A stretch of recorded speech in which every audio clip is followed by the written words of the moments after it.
তারিখ আসছে 31 ডে। ওই রাতকে কেন্দ্র করে দুনিয়া একশো নারীরা তারা গান বাজনা মদ জুয়া গেজা এমনকি ওই রাত 3000 নয় অনেক নারীর যোদা প্রসদিদা পর্যন্ত নষ্ট হয়ে যায়। একটা নারীর কাছে তার আল্লাহ দেওয়া সব থেকে দামি সম্পদ হলো তার সতীদা। ওই সতীদা তাকে এইরকম বিশেষ বিশেষ দিন আছে এই দিনে নষ্ট করে দেয়। আমার কওমের ছেলে মেয়েরা শুনে রেখে দাও 31 দিন বানানো প্রতিটা উম্মতে মুহাম্মাদির জন্য হারাম হারাম হারাম। ওই দিন উদ্দেশ্য করে খানা খেলে ওই খাবারটা খাওয়া তোমার জন্য হারাম। ওই শরীরে রক্তটা হারাম হবে। ওই রক্ত দিয়ে কখনো তোমার মাথায় ঢুকবে না। মসজিদ থেকে বাঁচাতে গেলে কাকে সাপোর্ট করতে হয়। ওই রক্ত দিয়ে কখনো তোমার মাথায় ঢুকবে না। কবরস্থানের জন্য রক্ষা করতে গেলে কার পাশে থাকতে হয়। ওই হারাম খাবারকে তোমার রক্ত শরীরে ঢুকে গেলে আল্লাহর ওলিদের বাচ্চাদের সঙ্গে কিভাবে কথা বলতে এটা তোমার মাথায় ঢুকবে না। নবী আমার জানিয়ে দিলে আমার মাহবুবদের ঘরে যারা আঘাত দেবে আল্লাহর ওলিদেরকে যারা আঘাত দেবে কষ্ট দেবে তাদের ঘরে যারা গালিগালাজ করবে কটূক্তি করবে তাদের জন্য 3টে শাস্তি এখনো দুনিয়ায় যতদিন থাকবে শুধু নেই নেই নেই অভাব অভাব অভাব।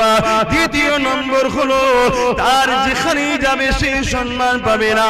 সে বুঝতেই পারবে না এমন কিছু কিছু করে ফেলবে। সে বেউজ্জুদি নিজে থেকেই হয়ে যাবে। সে হয়তো চাইবে না এটা ঘটুক কিন্তু তাকে আল্লাহ বেউজ্জুদি করে দেবে। 3 নম্বর হলো সব থেকে জঘন্য তার মরণটা বেঈমান হালে হবে।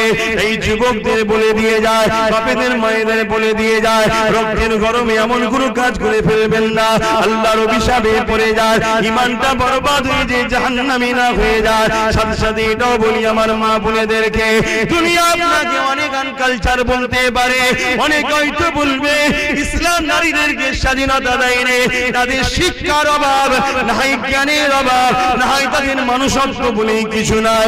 কেননা ইসলামই একমাত্র আমি মনে করি নারীদের মনে যে সম্মান দিয়েছে ওই সম্মানের এক জাররা পরিমাণ পৃথিবীর কেউ দিতে পারেনি।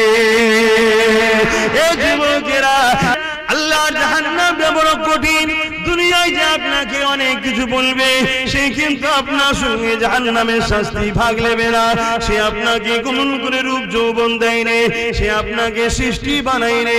বিশেষ করে আমার আম্মাগুলোকে বলে যায় এই সমাজে আপনার কোলে সন্তান কে দিল? দুনিয়ায় আপনার সন্তান আল্লাহ দিয়েছে। যদি আপনার সন্তান না আল্লাহ দিত সমাজ আপনাকে অনেক ছোট বড় কথা বলতো। শ্বশুর শাশুড়ি স্বামী আপনাকে অনেক বড় কথা বলতো কিন্তু আল্লাহ আপনার মাথা হেড করে দেয়নি। আল্লাহ আপনার কুলকে ভরিয়ে দিয়েছে। এ আমার আম্মা আল্লাহ দিয়া নিয়ামত দিয়ে আল্লাহকে ভুলে যাবেন না। আর আমার ওই বোনগুলোকে বলবো যাদেরকে আল্লাহ সুস্থ পা দিয়েছে সুস্থ হাত দিয়েছে সুস্থ চেহারা দিয়েছে সুস্থ চোখ দিয়েছে আল্লাহ খুদ দেয়নি। আল্লাহ যদি প্যারালাইসিস করে দিত দুনিয়ার কেউ তোমাকে পছন্দ করতো না। আল্লাহ যদি তোমাকে চোখে কানা করে দিত দুনিয়ার কেউ তোমাকে পছন্দ করতো না।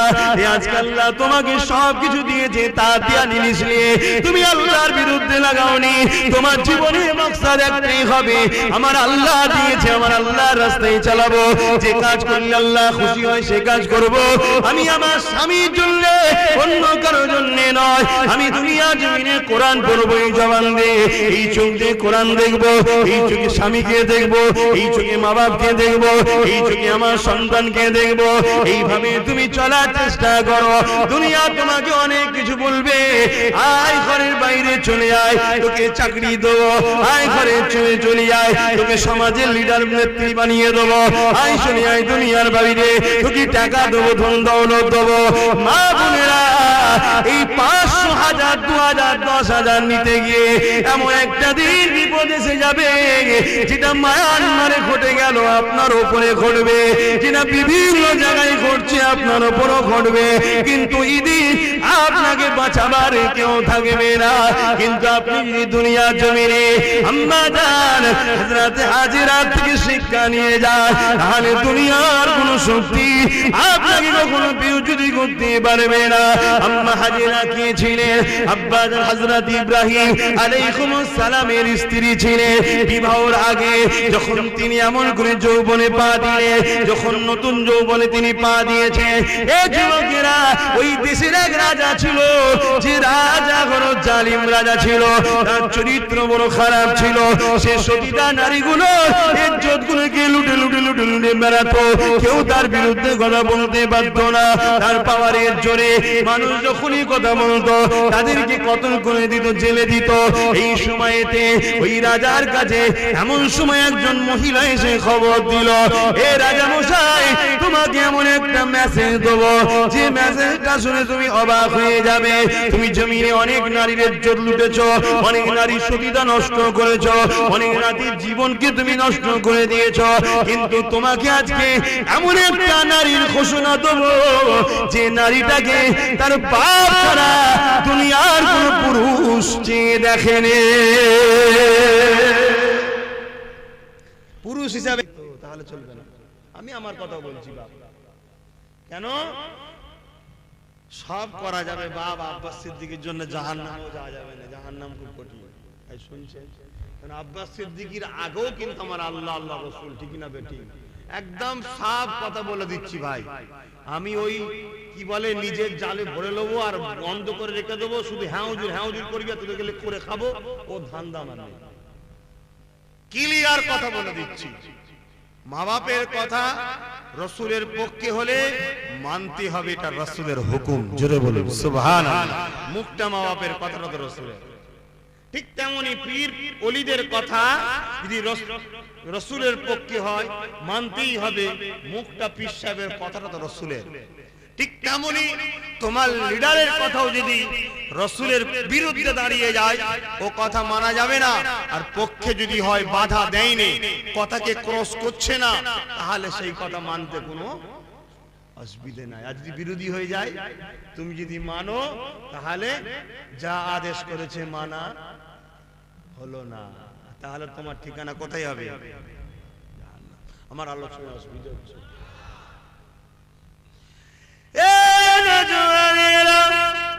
দুদিনে ময়দানে জড়িয়ে আল্লাহ নবীকে ভুলে যেও না গো, নবী পাকের আদেশে বিরোধী করো না গো, নবী পাকের নিষেধ গুলোকে তোমার জীবনে ধরে নিও না গো। কেননা এই দুনিয়া দুদিনের মেহমান তুমি আমি গো, আমার রাসূলের থেকে আপন কেউ নাই। আল্লাহ তোমার আমার জন্য নবী পাককে বড় দয়ালু করে পাঠিয়েছে গো। ওমার সাল্লাকা ইল্লা রাহমাতাল লিল আলামিন।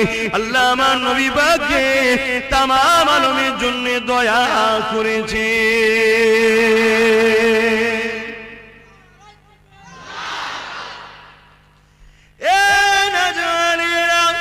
আল্লাহ নবীর মধ্যে এত আপন কি আছে দেখো তো দেখি, আল্লাহ নবীর মধ্যে এত আপন কেউ নেই গো। নবী আমার সারাটা জীবন তোমাকে আমাকে জাহান্নাম দিয়ে বাঁচাবার চেষ্টা করেছে, কেননা নবী আমার নিজে সচোখে জাহান্নামকে দেখে এসেছে। জাহান্নামটা কত কঠিন, এই জন্য বলে দিয়ে যায় পরিবর্তন হবার চেষ্টা করো। বিশেষ করে আজকের দিনে আমি আমার নূরপুর গ্রামের আম্মা বোনেদের জন্য একটু ওয়াজ করব, কেননা দুনিয়া তোমাদেরকে আজকে জাহান্নামের দিকে টেনে নিয়ে যেতে চায়। মারে যখনই দুনিয়া উঠিয়ে দিয়ে রাজা যখন ঘরে প্রবেশ করতে লেগেছে, অন্তর আম্মা হাজেরা যে ঘরে বন্দী আছে ওই ঘরে প্রবেশ করতে লেগেছে। কেন বাদশা বদমাইশ বাদশা চরিত্রহীন বাদশা জালিম বাদশা তার নোংরা খেয়াল মিটাবে বলে আম্মার ঘরে দিয়ে প্রবেশ করতে লেগেছে। বয়স একেবারেই হালকা, সবে যৌবনে পা দিয়েছে। ফুটফুটে কুমারী মা আমার এমন করে যখন তিনার দরবারে পা দিয়েছে, যখন ঘরের মধ্যে ঢুকতে যাবে, দরজা যখন ঠেলতে যাবে, আম্মাকে এক নজর দেখেছে। আম্মা সঙ্গে সঙ্গে আসমানি দিয়া ডাকলে বলেছে, আল্লাহ হাজেরা কখনো নিজের খুশি মনে একটা পাকে তোমার বিরুদ্ধে আগাইনে, সর্বসময় নিজেকে ঢেকে রেখেছিল। কেন তুমি খুশি হবে, সর্বসময় নিজেকে পর্দায় রেখেছিল। তুমি খুশি হবে, সর্বসময় বেগানা পুরুষ থেকে দূরে রেখেছিল। তুমি খুশি হবে, তার জন্য জঙ্গলও পালাতে হয়েছে, অনেক কিছু করেছি আল্লাহ, কিন্তু আজকে আমি ফেসে গেছি। এই জালিমের সঙ্গে লড়াই করে আমি মেয়ে ছেলে পারবো না। তাই আপনার আল্লাহকে সাহায্য করি এই অসহায় সময়। আপনি আমার জন্য যথেষ্ট, আমি তো আপনার জন্যই করেছিলাম। আজ আমার পবিত্রতাকে আপনি রক্ষা করবেন, বলাও শেষ হয়ে যায়। আম্মা দেখতে পেলেন আমার আল্লাহ সাইয়ুল কাদির তিনি কি না পারে ওই রাজার ঘর, মার্বেল মকমল লাগানো দামি ঘর, রাজার ঘর, ওই পাকা জমিনের উপরে আমার আল্লাহ রাজাকে 1 হাঁটু পরিমাণ পুঁতে দিল। আরো জোরে বলো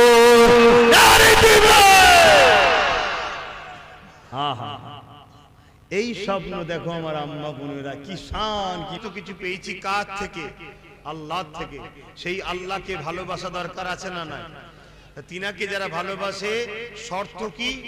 ফাত্তাবিউনি, আগে যেন নবীর ইত্তেবা করে। নবীর ইত্তেবা, নবীর মহব্বত, নবীর ভালোবাসা, নবীর অনুসরণ যারা করবে তাদের ঘরে আল্লাহ বলেছেন ইউহিব্বুকুমুল্লাহ, আমি আল্লাহ তাদেরকে ভালোবাসবো। জোরে বলুন সুবহানাল্লাহ। তোমরা কি চাও আল্লাহ তোমাদেরকে ভালোবাসুক? তাহলে তোমাদের কাজ কি?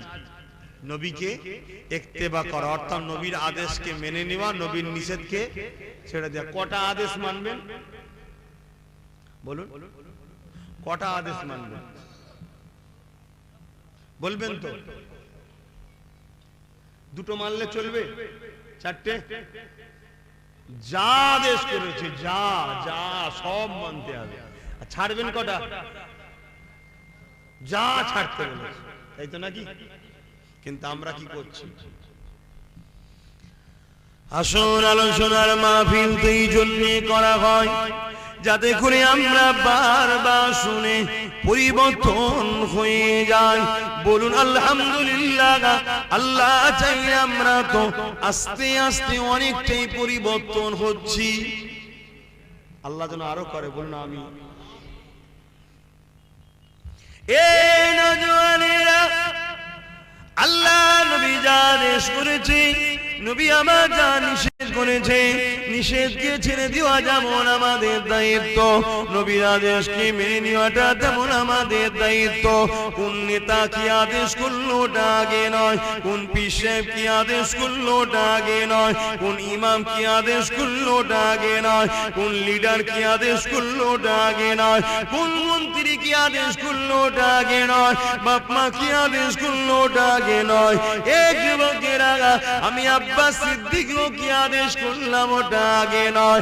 আমার আদেশটা যদি নবীর আদেশের পক্ষে হয় তবেই মেনে নিতে হবে। আমার কথাটা যদি নবীর পক্ষে হয় তবেই মেনে নিতে হবে। আমার মুখ থেকে কথাটা কিন্তু আদেশটা যদি রাসূলের হয় তবেই মেনে নিতে হবে। পীর সাহেবের কথাটা যদি রাসূলের কথাই হয় তবেই মেনে নিতে হবে। ইমামের কথাটা যদি রাসূলের কথা হয় তবেই মেনে নিতে হবে। লিডারের কথাটা যদি নবীর কথা হয় তবেই মেনে নিতে হবে। যদি লিডারের কথাটা, বাপ মায়ের কথাটা, পীরের কথাটা নবীর কথার বেখিলাফ হয়ে যায়, সে যত বড়ই নেতা, পীর পীর সাহেব হোক না কেন, লিডার হোক না কেন, তার কথা ইসলামে মানা হারাম, চলবে না। বুঝতে পারছেন তো? আমরা তাহলে অঙ্কটাকে এইভাবে করবো তো এবার থেকে। আব্বাস সিদ্দিকীর কথাকেও মিলাতে হবে।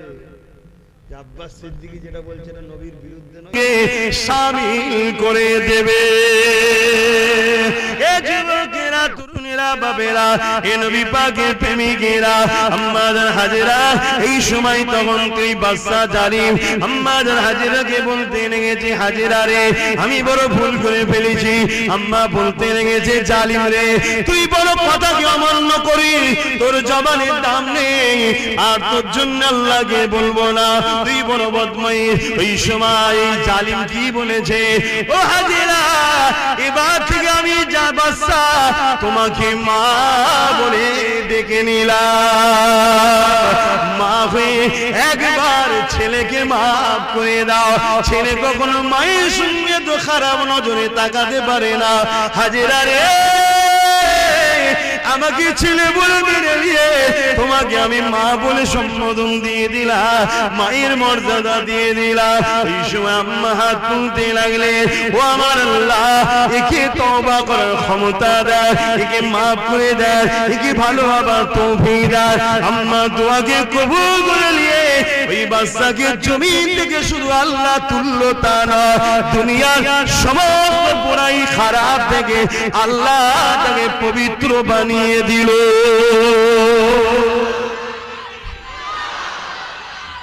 আল্লাহ আল্লাহ। ওই বাদশা পরবর্তীতে আম্মার দোয়াতে ওই যে উঠলো, সেদিন থেকে তওবা করে ভালো জালিম বাদশা থেকে আল্লাহ ওয়ালা ভালো মানুষ হয়ে গেল। জোরে বলুন সুবহান। আপনারা আমাকে ভালোবাসেন, আমাকে বেশি ভালোবাসেন না আল্লাহকে? আমি বসতে বললাম, বসে গেলেন। আমি যতক্ষণ থাকবো আপনারা থাকবেন, ঠিক না বেটি? এই তো ভালোবাসা। সেই আমাকে পেলেন কার মাধ্যমে? রাসূলের মাধ্যমে। সৃষ্টি করেছে আমায় কে? আল্লাহ। সেই আল্লাহ থেকে আমাদের কাছে কেউ আপন আছে? আমরা পেয়েছি চোখ, কান, নাক, সমস্ত